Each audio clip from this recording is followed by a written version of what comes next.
Her voice cut through the clinking glasses like a blade. "To Mom and Dad," my sister said, smiling with that polished, pageant, perfect smile she's worn since she learned manipulation was prettier when dressed as charm. "For raising an only child." Silence. A pause, deliberate. My mother laughed lightly. My father nodded, amused. And I stayed very still. No one at that table turned to me. Not my parents, not my sister, not the husband she stole from me. Hashtag. Before.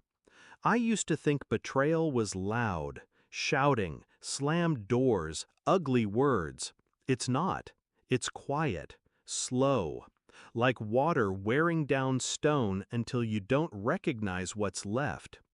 Sophie, my sister, was my shadow growing up. I thought that meant closeness. She mirrored my choices, my clothes, my hobbies, even my friends. I didn't realize she was rehearsing, practicing, learning exactly how to replace me. When I met Michael, she welcomed him like family. Too much, maybe, but I brushed it off. She was single, charming, what harm could it do? Hashtag. Cracks. The harm started small. She started dropping by when I wasn't home. Michael began mentioning her in casual stories more than me. She gave him gifts on his birthday before I could. And then, one evening, Michael came home with a scarf I didn't own. Sophie's. He swore she left it after visiting. Sophie laughed when I asked. I smiled at both of them, pretended I believed it. But that's the thing about smiling, you can hide anything behind it. Hashtag. The evidence. I didn't catch them in bed. I didn't need to. A friend sent me photos. Sophie and Michael holding hands in the corner booth at a wine bar I'd introduced them to. His tie undone, her lipstick smudged. They looked happy. I felt nothing. The nothing was my warning. I wasn't broken. I was calculating. Hashtag. The shift. I didn't confront them. Instead, I studied them. I made polite conversation at family gatherings, asked Sophie for sister advice, listened to Michael complain about work. And while they believed I was still blind, I changed my will. I closed our joint accounts. I transferred ownership of my company shares into a trust they couldn't touch. Sophie wanted to replace me? She could have the spotlight. I'd take the stage lights, the curtains, and the audience with me. Hashtag. The setup. When our parents' 40th anniversary came, I called Sophie. Told her I'd booked the restaurant, ordered the cake, planned the speeches. She offered to give a toast. I insisted. Michael was invited, of course, by me. I wanted him there. I wanted his eyes on me when the curtain fell. Hashtag. The night. The room smelled of roses and champagne.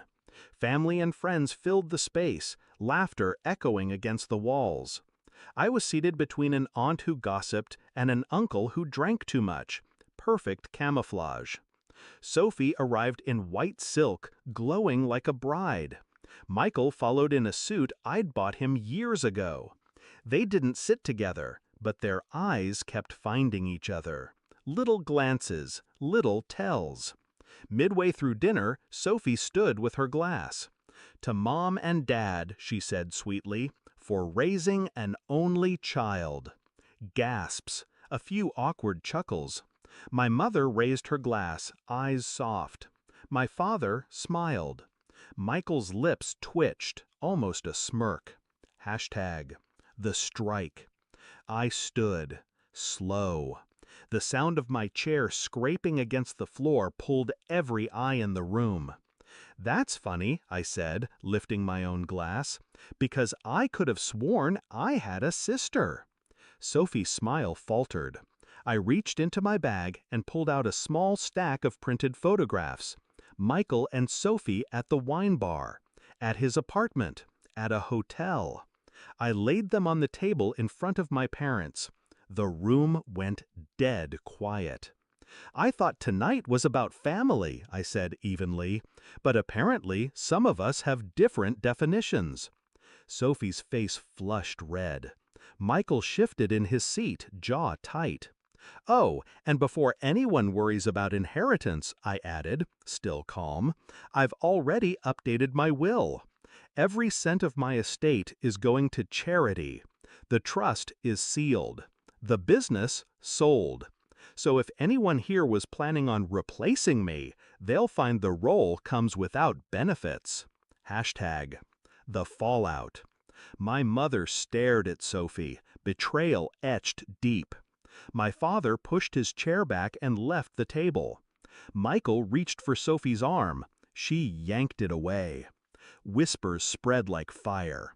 Glasses clinked nervously. I didn't sit back down. I set my glass on the table, nodded to my parents, and walked out. The night air was cold, clean. It felt like the first breath after drowning. Hashtag aftermath. Within a week, Michael was living in a short-term rental. Sophie moved back into my parents' house. Temporarily. Our relatives stopped calling her the pretty one and started using words like shameless and disgrace. I didn't respond to any of it. I didn't need to. I'd already won. I learned that night that revenge doesn't have